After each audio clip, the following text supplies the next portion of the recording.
To prison for 5 years. When I got out of prison in 2003, I paid child support from that day until just February of last year when I lost my job. Only because they garnished your wages. Absolutely, that's what they do. And I actually asked my public defender, where's the proof? I've yet to see proof that the child's mine. The sensitivity of this issue ran 2 tests. The results are as follows. In the case of Manser versus Sear, Mr. Manser, you are not God. his father. Oh, man. 5 years in prison. Dylan, I'm sorry, bro. This is why.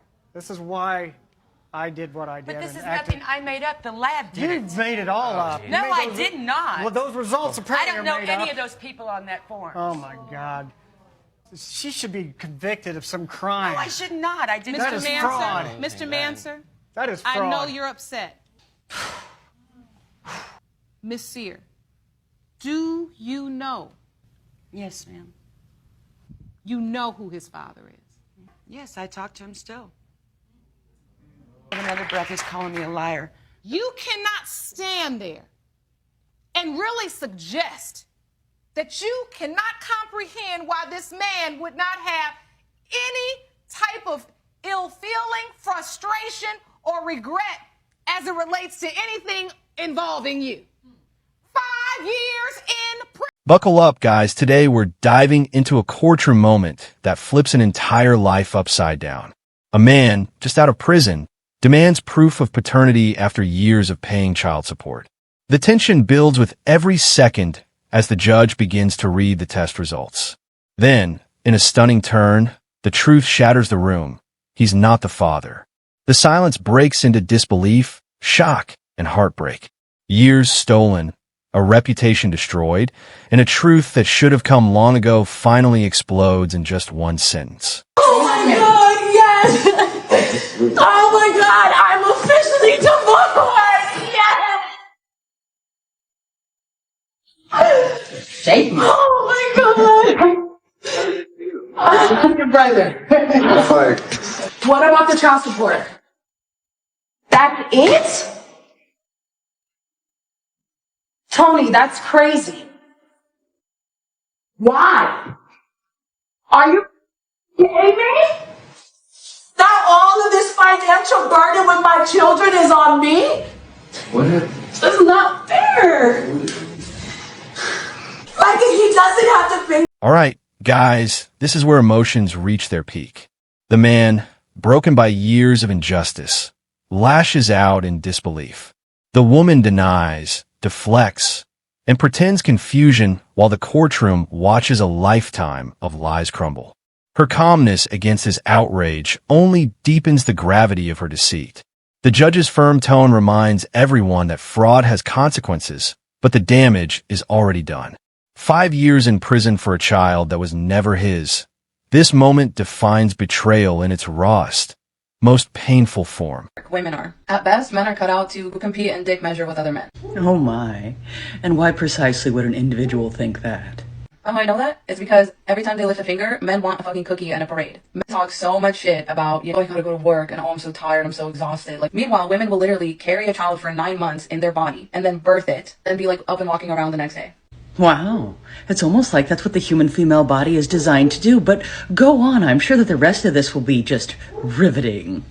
That's what work is. You have to understand, all of life is work. And every time you take a shortcut, you hurt yourself in the long run. And if you want to live a good life, all of it, from morning till night, has to be some type of work. No kidding, is it? I'm beginning to wonder if this entire video is just a compilation of statements of the obvious.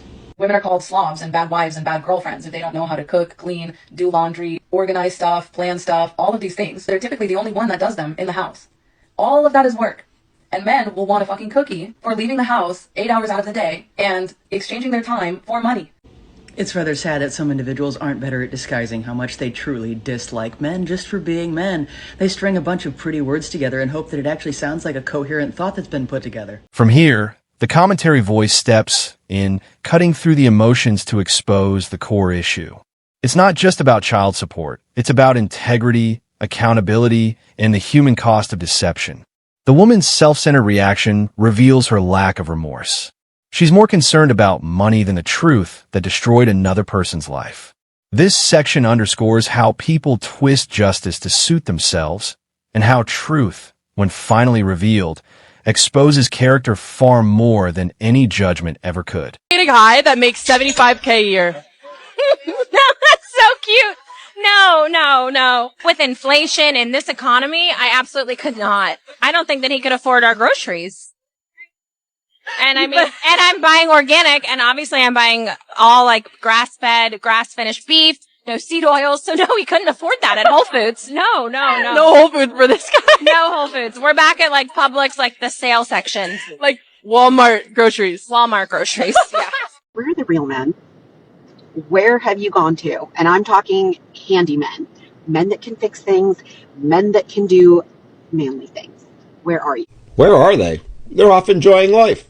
They're doing the manly things that you think they don't do anymore. They're hunting, they're fishing, they've gone golfing, they're hanging out with their buds, and those things around the house, they've already done them. In fact, they do them ahead of time so they don't become a problem. You know, those things that you all claimed aren't really a big deal, that only take a few minutes here and there. Nothing like having to, I don't know, spend the 3 minutes it takes to load a dishwasher or put a load of laundry in the washer. And now, ladies, after telling us for decades that you didn't want us, didn't need us, you're strong and independent, you can do anything a man can, men have heard you, and they're letting you do exactly that. And y'all have suddenly figured out that, well, maybe that's not what we wanted. We don't want to have to do those dirty jobs and possibly break a nail or get our hair and makeup messed up. We don't want to have to climb ladders or go into dirty, spider-infested basements to have to do some repairs. We don't want to do any of that. And some of you figured, well, we'll just hire men to come in and do that. Only to find out that's gotten pretty expensive now, if you can even find one because they're so busy. You ladies created this situation. Now you get to own it, which begs the question, why are you asking these questions? You already know the answer. The problem is you don't want to acknowledge that you're the ones responsible for it. You don't want to have to take accountability that you told men to go away and they've done just that. And I hate to break it to you ladies, but they ain't coming back anytime soon. I'm not sure why nobody wants to speak up about this, but I guess I'll be the one to do it. There is a serious shortage of attractive, eligible, mentally stable, emotionally available men.